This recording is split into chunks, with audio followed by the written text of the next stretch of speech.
From Washington, D.C., RFA Insider starts right now. That was Amy and I'm Eugene, and we are almost 4 years to the day that Myanmar's military took over the country in a coup on February 1st, 2021. So first up, we'll speak with two staffers from RFA's DC office who recently traveled to Myanmar to cover the situation in one of the rebel-controlled areas. And after that, we'll continue with more Myanmar-related discussion. The young Burmese-American RFA staff who recently visited with people in Thailand who fled Myanmar to avoid military conscription. All of that and more awaits, so let's get things started. 靚生乜女話呢？咪嚟提，集中個主題。딴소리하지 마.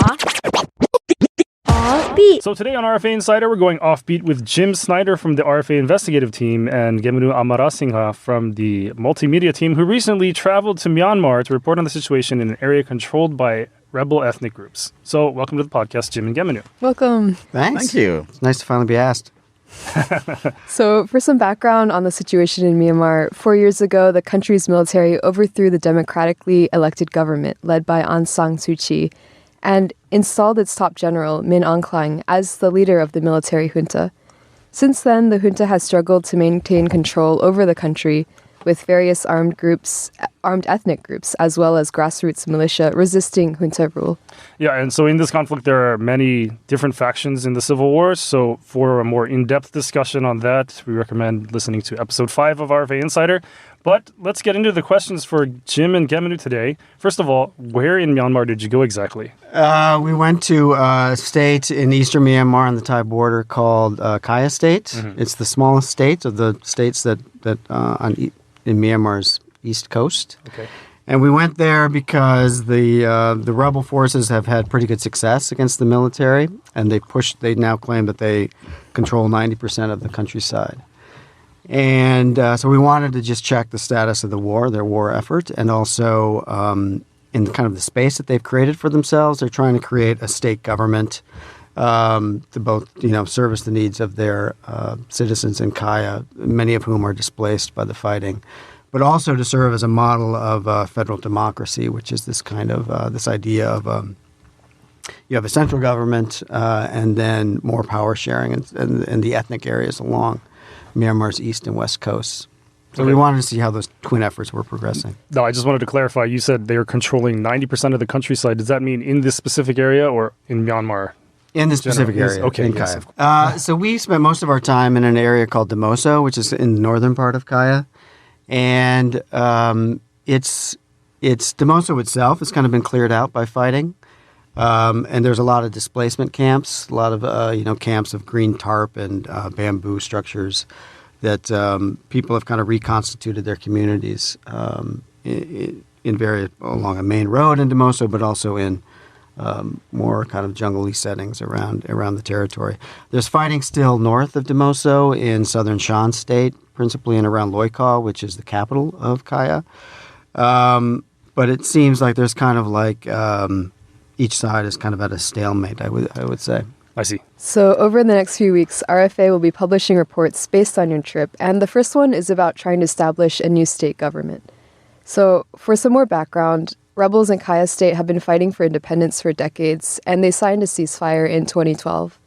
Now, however, Karenni rebels are fighting in hopes of building a federal system that joins together all the ethnic groups but allows them more freedom. What made the rebels adjust their cause? So the ceasefire that was signed in 2012 is basically kind of like on a principle that not everyone necessarily agreed. But then after the coup in 3 years ago, everyone in all the ethnic armies and newer armies started fighting against the junta. So basically kind of like though there was a ceasefire, it wasn't necessarily a ceasefire that everyone agreed. Some were like pushed into sign the ceasefire. So there wasn't exact peace on the ground. There was no fighting, but there was kind of a lot of grievances. But then you're saying, I guess all these different rival groups are just putting their differences aside to oppose the junta. Is that what's going on then? So basically what happened with the most recent takeover of the military, all the rebel groups realized this is the biggest enemy they all have. So basically they put their differences aside, the ethnic arms groups as well as basically ethnic armed groups and the newer groups that created under NUG government that is called the PDF, People's Defense Forces. Their prime aim is to fight against the junta and defeat the junta and basically have federal government that work for each and every ethnic groups throughout the country. And that's the big change with this conflict as opposed to insurgencies in the past that were principally just limited to the ethnic armies, minority armies on Burma's east and west coast. Now you have Burmese people from the interior that are joining, as Gemunu says, and PDF forces and militias that are joining them in these safer areas in Kayah and other states dominated by the ethnic armies. Okay, in reading one of the articles that will come out in the future, you said that when the junta left, it left kind of like a power vacuum. And then one of the quotes that I picked up on was someone said, when you're a rebel, you are just known as the militia or the insurgents. This is Kun Bedu, who is the leader of the IEC, or the Interim Executive Council, which is that group we're talking about that's trying to establish this new government. But when you become the state too, you become legitimate and respected among the people. Now, I don't want to sound crass here, but isn't it in some ways trading military rule by the junta for the military rule of a rebel ethnic group? Well, I guess at least in some sense it is, yeah. I mean, their priority is fighting the war still, right? It's not one. They've controlled 90% of the countryside, but there are still bases and outposts that the military has scattered throughout Kayah, and the military forces are kind of confined to those areas. But, they're still there, and as we said before, in southern Shan State and in northern part of Kayah, there's still some fighting. So you have to take the rebels at face value on some level, but they claim to sort of support federal democracy, the tenets of the Karenni Nationalities Defense Forces, which is the main rebel group fighting the military. Say they support the Declaration of Human Rights that the UN established decades ago, and they say that they're committed to establishing civilian control of the military, which is their big thing, but they haven't done it yet. And they have done a good job of getting buy-in from the various ethnic groups, even in Kayah. But you're right. I mean, if the military was defeated tomorrow, it wouldn't be the final step. These ethnic groups in Kayah would have to sit down and talk about how they're going to divide power and set up a system of government. But they say that they're all committed to a dialogue on the table as opposed to fighting with guns. If I may add just a bit to what Jim said earlier. So the rebels, the area that we went to, the main rebel group KNDF, they have a wider support from the civilians than the junta ever have had in those areas. The junta basically though they had the rules and all of those on paper, they never had implemented a fair governance, especially in ethnic areas. So because of that reason, the rebels have much wider support from almost all the ethnic groups in those in Kayah State. So there's a difference between the level of support that the two governing forces have had. Furthermore, the KNDF, the policies, at least as Jim said, on paper, they're pretty much open to. They don't want to call themselves an ethnic armed group. They want to call them basically like they are policy on paper. They are policy based, which encourage even the majority Burmese who basically control the whole country throughout the military and the governance. But the younger Burmese people to leave leave Yangon and the Burmese areas and come and join the rebel forces to fight or to work as doctors or otherwise, simply because of their policies. Okay. So you use the abbreviation KNDF, so could you say what that is? Karenni Nationalist Defense Force. Right. Okay. So, Jim, as you mentioned, there's still a war going on. And if the IEC is collecting taxes from the people, do you know how much of that is going into the war effort versus providing services for people? We were told about 70% of the revenues that they collect goes to the war effort. And it's still a struggle for them to get sufficient ammunition and weaponry. They were getting some from, I think, through ethnic armies to the north of them in northern Shan State. And they've had greater difficulty collecting that stuff, which they still need, but that's what most of their revenues are going towards. And the remainder, 30%, is split among various agencies. They're starting to develop a police force, and they have a nominal judiciary, and they have a health department and a humanitarian department, and different things that you would see in a normal state government. But it's still, I think, a struggle for resources. We're a little bit unclear about where all the money comes from, but I think a lot of it comes from the diaspora, and they do a lot of the various components of the government, including the military, do a lot of fundraising.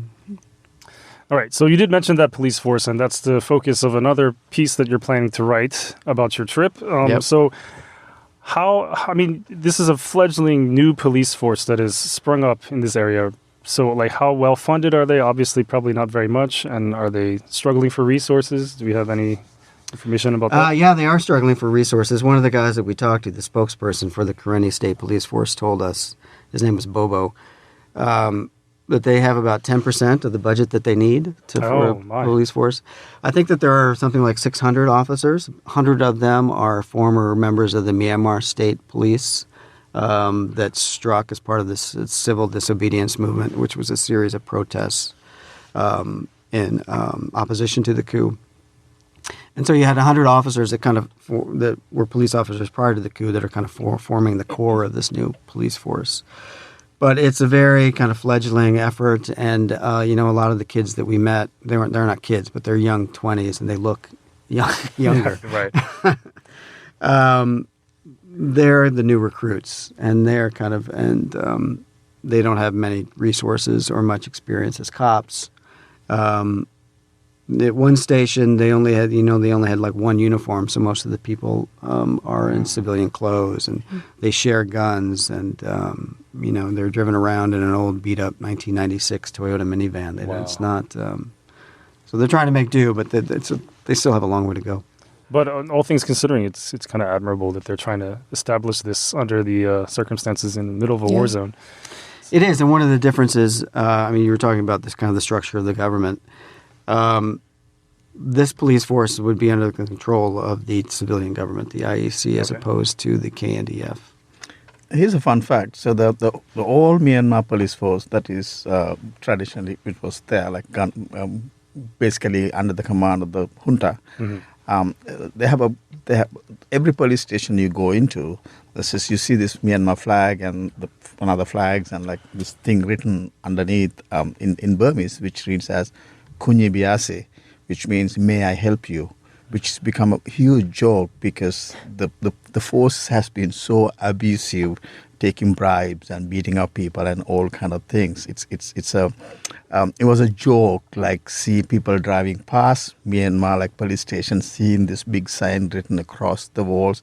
And the new police station we went to, they don't have any of those. They're kind of like rural, small little, bamboo huts spread out in a reasonably big area. But I think the old police force was kind of seen as an occupying force, and sort of an arm of the military. So there was one of the things that we did on our trip is visited an old station, and it was bombed. I think there were a couple of dozen officers that were killed in the fighting, but that was an area that was specifically targeted by the rebel forces. Okay, so this new police force then, how accepted by the people is it if it just seems like it's a bunch of kids in their beat-up van? Well, it's more than that. There are older officers and more experienced officers.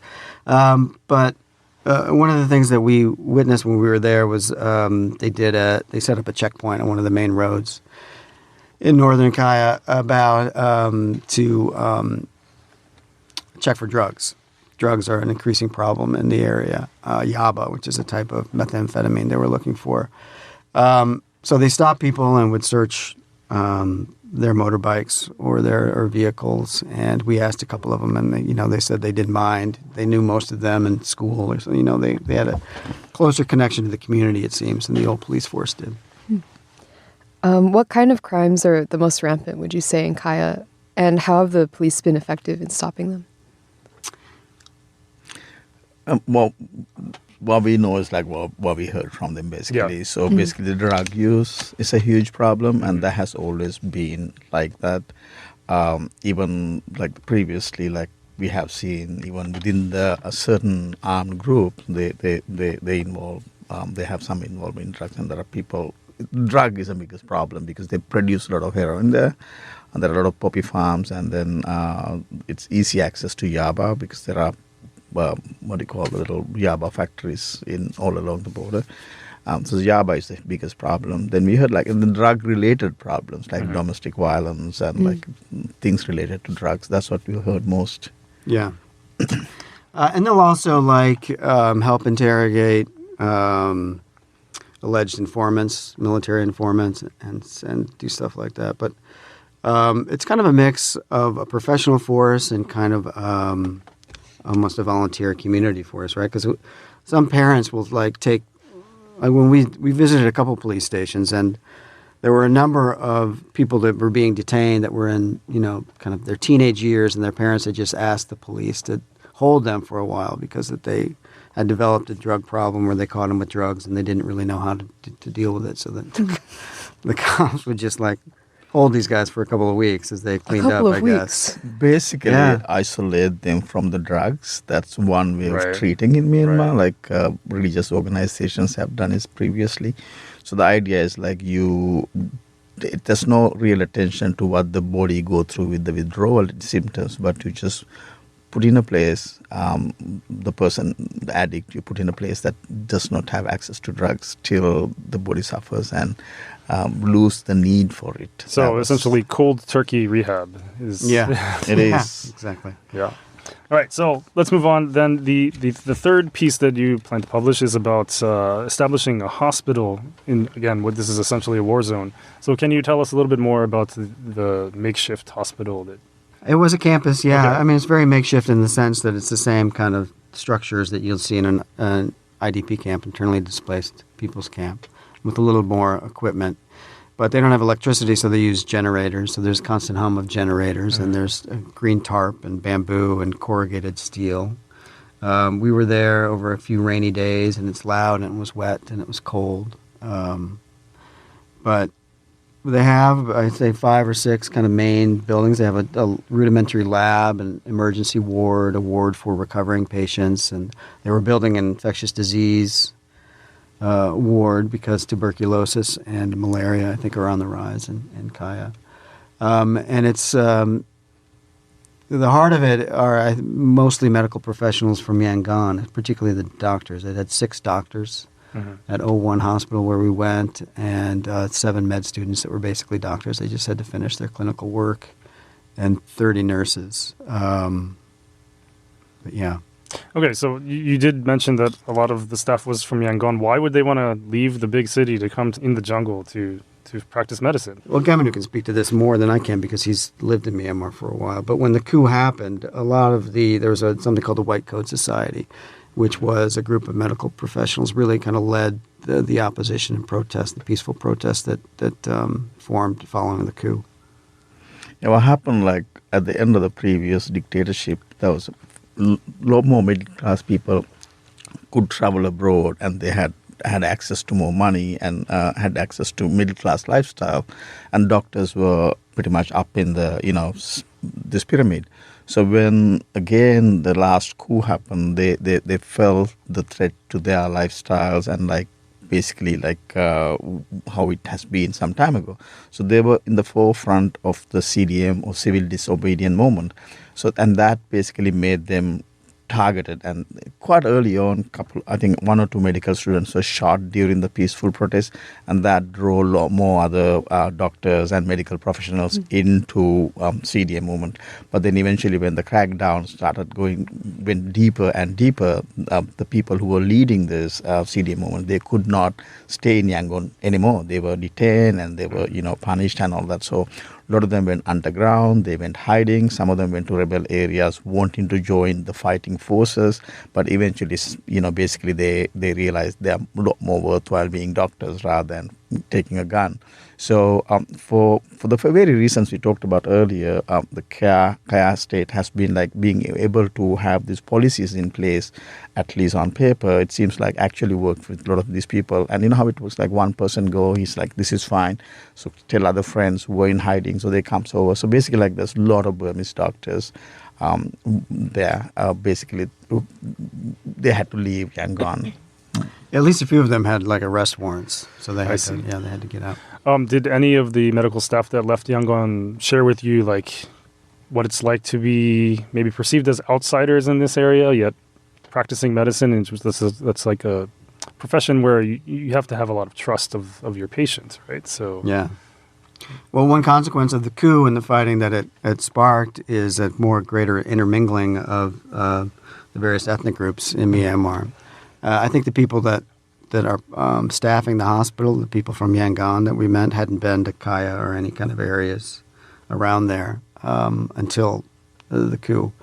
And it's Kayah is largely a Christian area because of missionaries back in the day, and there's a culture clash. One of the young medical students that we talked to is gay, and he was talking about how kind of the dating scene in Kayah isn't what it was in Yangon, and sort of the strange. I can remember him saying something like, they've never seen two guys walking hand in hand here, and because they're Burmese, I think a lot of the local people distrusted them and just sort of assumed that they were kind of associated with the military. So. I think that there were a lot of meetings with local groups who facilitated meetings with, regular folks in Kayah to sort of build trust. And so if you're wounded in the war, you get treated for free. If you're poor, you get treated for free. They provide patients and their families 3 meals a day. And I think that they've it's been a few years now, they've really developed good trust with the locals. When you say like rebel hospital, I think of like quite a crude operation, or like huts or like dirt floors and things. But then in your piece, you describe like labs and like X-ray facilities and like wards for infectious diseases. Could you like paint a picture of what the hospital might actually look like?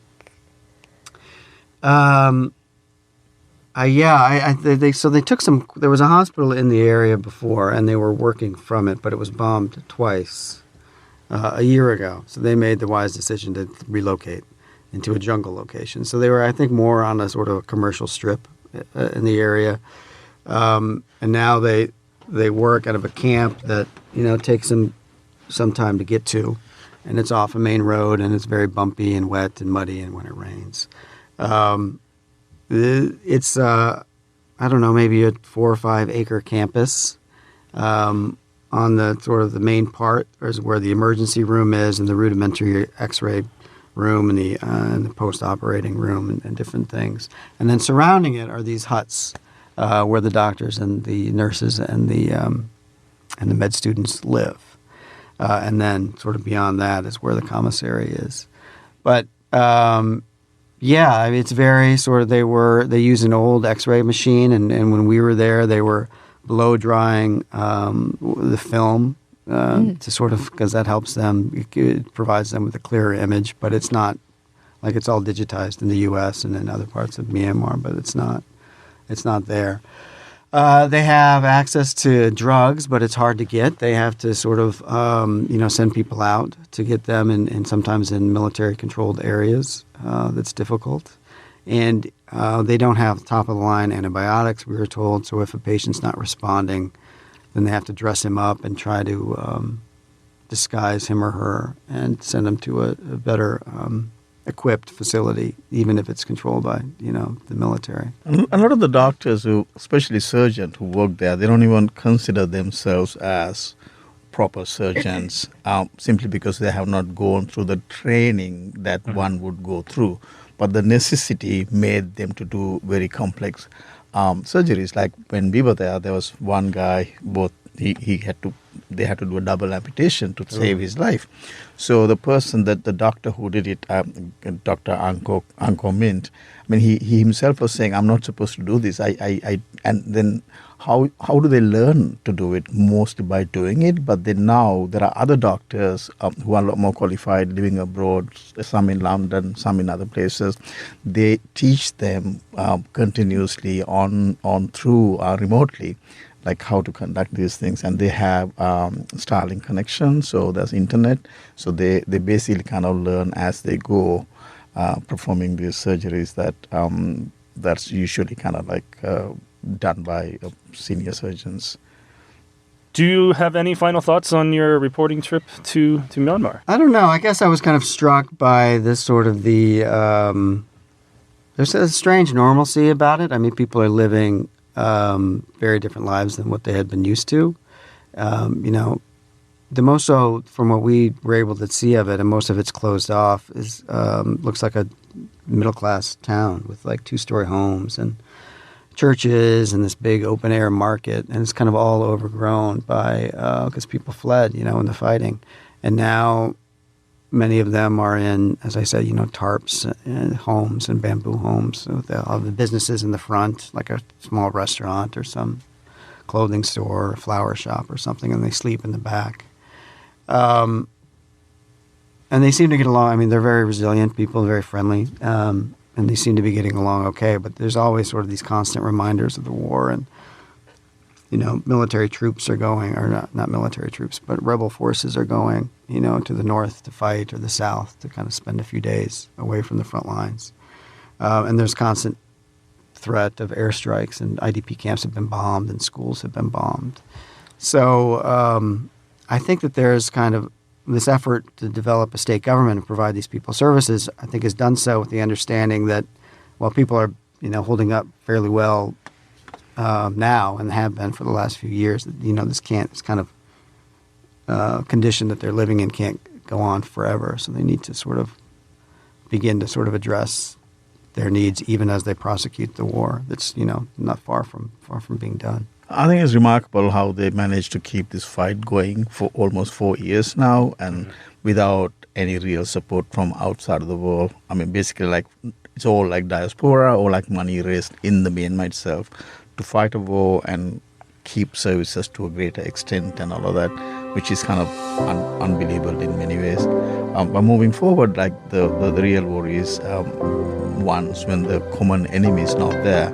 What we are talking about, like a number of different armies that had different agendas before they had a common enemy. So how they move forward from onwards is interesting to see. Yes. All right. Well, I'd like to thank you both for coming in and joining us on the podcast today. Stay tuned. More RFA Insider is coming up next. Thanks so much. Yes.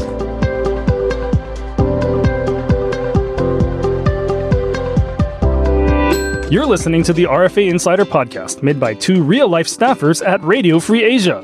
If you'd like to send us feedback, there are many ways you can do this. You can send us an email at insider@rfa.org. You can comment on our webpage at rfa.org/English/insider. Just click on the episode you're listening to and write your comment below. Or you can send us a tweet at RFA Insider or visit us in person. No, don't visit us in person. Right, don't visit us in person. But anyway, we really want to hear from you. So tune in every other Friday and we'll take you behind the scenes. And tell you what the news really means here at RFA Insider.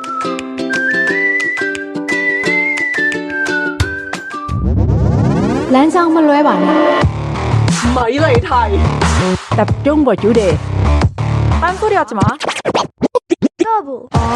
This next offbeat is a little unusual because we're bringing in our production engineer who is usually monitoring and judging us from the other side of the recording booth. Watan left Myanmar when you were how old? I left Burma when I was 11. Okay, when you were yeah. 11. Yeah. And you recently traveled to Thailand, where you connected with some Burmese friends and acquaintances who had left the country more recently due to the coup. Yep, and he's here to share some of those insights with us today. So welcome to the podcast. Wow. Welcome. So how does it feel to be on this side rather than that side? Yeah. It's a little weird. It's my first time being recorded, I guess. Yeah. Okay.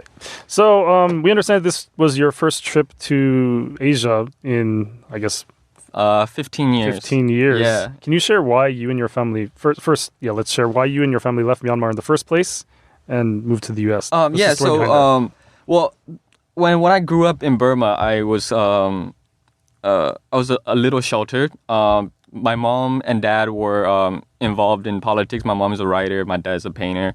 And I hear stories of them having to, dodge censorship and stuff, but I didn't know the extent of the regime per se. And also, I think it was intentional on my parents' part to just let me be a kid.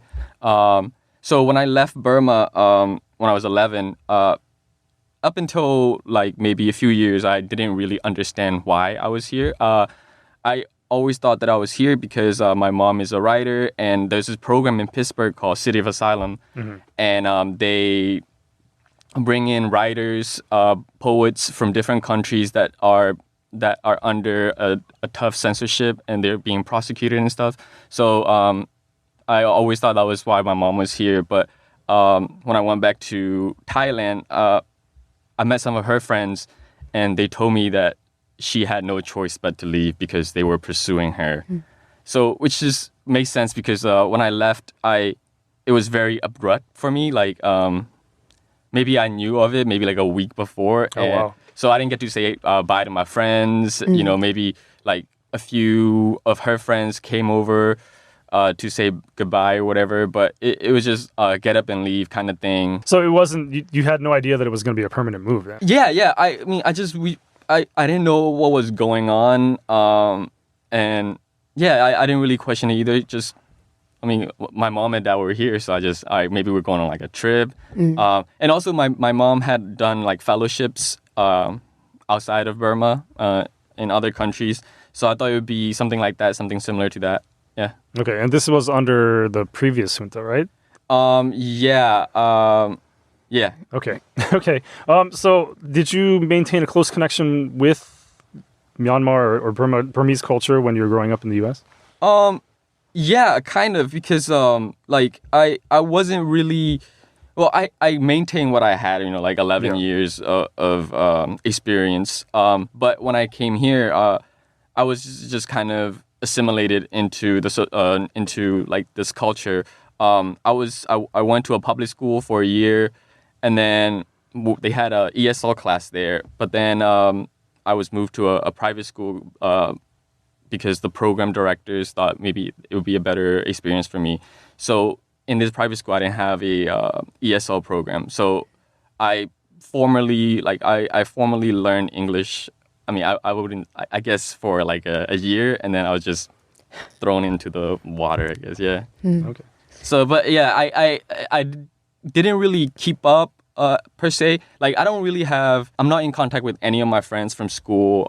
I'm friends with like a few of my neighbors on Facebook, but for the most part, I was completely cut off. Facebook is huge in Burma, but when I came here in 2011, it wasn't a thing. So it wasn't like, hey, add me on Facebook before I leave or anything like that. There were a few friends that found me somehow and added me, but they just kept making new Facebook accounts. So they kept adding me, and then I guess eventually they gave up. So I don't know, yeah. When you were returning to the region this time, what kind of expectations did you have? So obviously you couldn't return to Myanmar, but you were along the Thai border. Yeah. I mean, I've always wanted to go back. My grandfather was like 97. He just passed away like a year or two ago. But always wanted to see them. Always wanted to see my family. I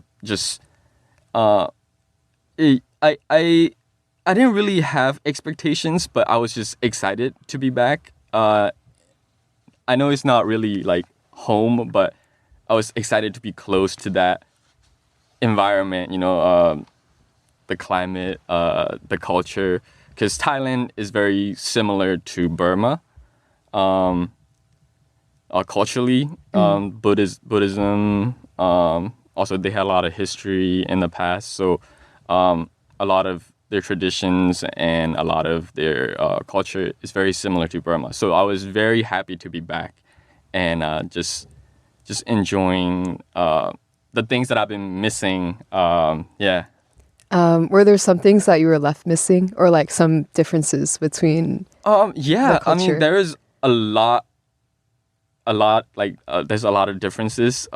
Just one thing that made me feel was just like this could be like Burma, you know what I'm saying? Like, this is what it could be, just because of how much they were able to develop. And yeah, when I was there, I met a few of my mom's friends, nephew and grandson, and these are kids like my age. One was a little bit older than me, one was a little bit younger than me, but they are in Thailand because they are escaping the conscription. So that started last February when the junta started saying that we're going to recruit young people. And the people you spend time with, they're trying to avoid the military service, so that's why they've fled to Thailand. Yes, right? correct. So you spent a lot of time with these people. During your conversations with them, how difficult did they say that was their decision to leave Myanmar? I mean, I don't think anyone wants to leave home, right? But they had no choice to leave. If you're lucky enough to have a passport, then it was still relaxed, a little bit relaxed back then. Maybe like 3-4 months ago, it was a little bit more relaxed. So they were able to come here, but they had to leave everything. So the people that I met in Chiang Mai, they had paperworks and stuff, so they were a little bit more comfortable. But I also visited Mae Sot, which is has a huge population of Burmese people, probably like 80%. And that's like closer to the border. Yeah, that's closer to the. There's a bridge from Mae Sot that goes directly into Yes. Burma, right? Yes. So I also went there, and there were a lot more people and young kids like our age. Young kids. Yeah, our age. But they were there, and they don't really have the paperworks and stuff, and some of them had to like run away. They don't have anything except like the clothes on their back and stuff. So it is a lot harder for them, and also over there in Mae Sot, there's a lot of police presence, because they know that there are a lot more Burmese people without paperworks. So there's a lot of police presence, and like there's like a curfew and stuff.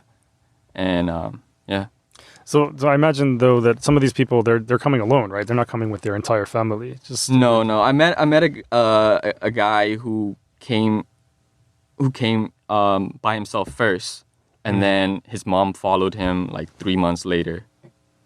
Okay. And is there an issue where like if they run away, then their family could be punished back in Myanmar? Yes. So that guy, the friend that I spoke of, he was worried about his mom, because that's all he had, his mom. So they were also chasing her and stuff, but she was able to make it out. Yeah, but there's a lot of if you have like a prominent family, this person that I was talking to, his mom like participated in the CDM movement and stuff, so they keen on getting a hold of her as well. Yeah. So in terms of logistics, is it hard for the young people to escape? You mentioned that your friends had documents, but there have been stories of like Thai police deporting people who are undocumented and returning them to the junta. So like how worried are people about this? And like maybe what are the costs of coming to Thailand? I'm not quite sure about the logistics, because I met a few people that have recently got there. It seems like they can still take the airplane over there and stuff, but this is from Yangon. So like they have there's a lot of ways and stuff that they have to do, you know what I'm saying? Like there would be brokers and stuff also. So there's also a financial cost. But I saw some people that were there and they don't really, like I said, they don't have anything. So like some of those kids are being supported by their parents or relatives that are in Burma. So it's kind of like strange, right? Like they don't have much, but they're still having to support so that they can like live there, right? So yeah, it was a little strange. And also Burmese currency have inflated so much that the financial cost is so much. Yeah. Okay, so you're primarily talking about these people just going to Thailand. Do they also go to other countries as well?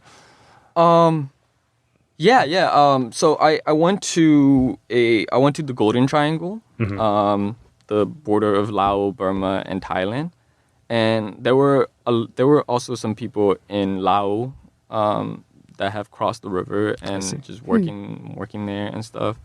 And it's a little strange, like what Gemunu and Jim said earlier. They they've maintained some type of normalcy a little bit. Like even though there is a lot of stress around it, some of them were able to go in and out of their regions. Like the guy that I was talking to earlier, he told me that he had like he was captured by the police force, but because he was well known and had good connection with these people, he was able to get out. Like they kind of turn a blind eye to him, so he was able to run. So there, because like it seems like they understand the magnitude of how brutal the regime is. So there's also a little bit of sympathy and empathy. So they kind of, even though they might be police or whatever, they will still look out for you in a way. Yeah. All right. So a lot of these young people, I'm sure they have friends back in Burma that they maybe keep in contact. Did any of them tell you about any of their friends who had been conscripted and what their experience was like? Yeah, I mean, I'm pretty sure they are. They didn't really specifically talk to me about it, right? But I also assume it's very difficult to get in contact with these people because they're in the military. Right. But yeah. Okay. So conditions inside the country have deteriorated over the last 4 years. A lot of communities are facing like food shortages, internet shortages, electricity shortages. And the UN estimates that around 3.7 million Burmese youth have left the country by 2023.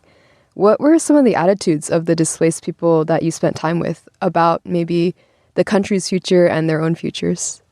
I think most of them are hopeful. I think it also stems from the fact that they had like a taste of freedom right before the coup, because there was like they would speak about the good era, and they would call it from a time of like maybe 2012 to 2020, where they saw development in Burma. They mentioned how safe it was. They would be walking around all night until like 5, 6 in the morning in the city. There wasn't much crime, so they had a taste of that. So I think they have the desire and the drive to want that back, and hope as well, right? But some people are not as hopeful because it is a very complex situation. The ethnic groups, the conflicts between them and stuff, and also some of their parents are also like politicians or activists, right? And they've been working their whole life trying to battle this regime, and it seems like there is no hope, right? But now that we have gained some ground and gotten control of most of the areas, I think there's a lot more hope. And also they're just hopeful, and they want to fight for what they had, their country, their freedom. And I think it made it worse that they had a taste of that. Yeah. I see. Okay, so are there any final takeaways that you would like to share with us about your trip to Thailand? No, it's just made me really appreciate myself a lot. I was going through a time where, especially around my early 20s, I didn't know if I would, like where I fit in, Burmese or American, because it didn't, I didn't really fit in as much. But one thing that I like, when I went back, I saw was that like, because I'm Burmese, the majority in Burma, but when I'm here, I'm a minority. So just seeing that through that lens, and it made me want to connect with other people more. It made me want to be able to learn other languages and their cultures as well. And I didn't get a chance to do any of that. So it's something that I want, and that is my hope. Yeah. Do you plan to go back anytime soon? If I can, yes, of course. Yeah, as soon as they're letting people in, I'll go. All right. So thank you very much for joining us today on RFA Insider. For Amy and Wathan, I'm Eugene Huang, and we'll see you next time. Like what you heard today? It would really mean a lot to us if you would like, subscribe, or follow this podcast. You can also share it on social media or even text messages. Feeling frisky? Give us a rating on Apple Podcasts, Spotify, or elsewhere. Goodbye for now, and we'll see you here for the next episode of RFA Insider. Sure? Yeah. All right.